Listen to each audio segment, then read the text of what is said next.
بسم اللہ الرحمن الرحیم۔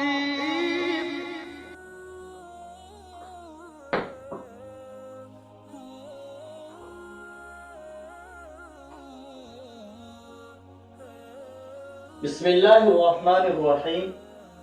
آج جو ہم مسئلہ بیان کریں گے وہ یہ ہے کہ چمچ کے ساتھ کھانا کیسا ہے۔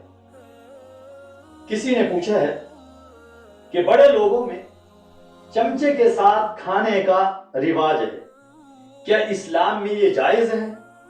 تو یاد رکھیں، اس کا جواب یہی ہے کہ ہاتھ سے کھانا کھانا سنت ہے، چمچ کے ساتھ کھانا جائز ہے، ناجائز نہیں ہے۔ دعا ہے اللہ تبارک و تعالیٰ سے کہ اللہ ہم سب کو صحیح معنی میں دین کے مطابق عمل پیرا ہونے کی توفیق نصیب فرمائیں، آمین ثم آمین۔